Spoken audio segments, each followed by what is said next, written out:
કેશોદના અગતરાથી મોવાણા ગામે જવાના રોડનું કામ અધૂરું રાખતા પરેશાની। કેશોદ તાલુકાના અગતરા ગામેથી મોવાણા જવાના રાજમાર્ગ પર ડામર રોડ બનાવવાનું કામ મંજૂર કરવામાં આવેલ ત્યારથી જ વિવાદાસ્પદ થઈ રહેલ છે।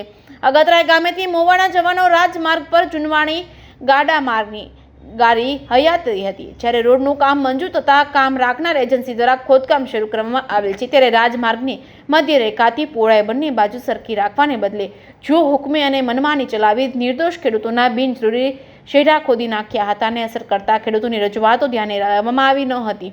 ઉપરાંત જવાબદાર કચેરી દ્વારા પણ આંખ આડા કાન ધર્યા હતા।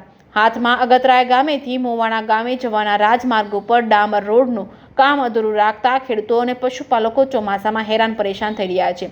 કેશોદના અગતરા ગામેથી મોવાણા ગામે જવાનો રસ્તો અધૂરો રાખતા ખેતી કામ માટે ખેતરમાં જ આવવા જવામાં પારાવાર મુશ્કેલીનો સામનો કરવો પડે છે। કેશોદના અગતરા ગામેથી મોવાણા જતા રાજમાર્ગો પર આવેલા 300 જેટલા ખેડૂતો અને પશુપાલકોની રજૂઆત કરીને ધીરજ ગુમાવી ચૂક્યા, ત્યારે નજીકના દિવસોમાં બળદગાડા જોડીને જવાબદાર કચેરીએ ઘેરાવ કરવાની ચીમકી ઉચ્ચારી છે। અગતરા ગામેથી મોવાણા ગામે જવાનો રસ્તો તૈયાર કરવામાં આવે તો આસપાસના ગ્રામ્ય વિસ્તારના રહીશો અને વાહન ચાલકો અને ખેડૂતોને ઉપયોગી અને સુવિધાસભર બની શકે તેમ છે। ત્યારે જવાબદાર તંત્ર અને પ્રજાના ચૂંટાયેલા પ્રતિનિધિઓ અને હકારાત્મક અભિગમ અપનાવી અધૂરું રસ્તાનું કામ પૂર્ણ કરાવશે, એકબીજાને ખો અપાવશે, એ તો હવે આવનારા દિવસોમાં જ ખબર પડશે। જે કેસી ગુજરાતી સાથે રાજુ પંડ્યા, કેશોદ। આ જુનાગઢ જિલ્લાના કેશોદ તાલુકાનો મોવાણા ગામનો રાજમાર્ગ છે, અગતરાઈ ટુ મોવાણા। આ માર્ગ 6 કિલોમીટરનો છે। 4 કિલોમીટર આમાં આજથી 5 વર્ષ પહેલાં ડામર પટ્ટીમાં થઈ ગયેલો છે ને 2 કિલોમીટર બાકી છે। 2 કિલોમીટર એવી પોઝિશન છે, ખેડૂતો ઓછામાં ઓછા 300 ખેડૂતો આ બાજુ છે।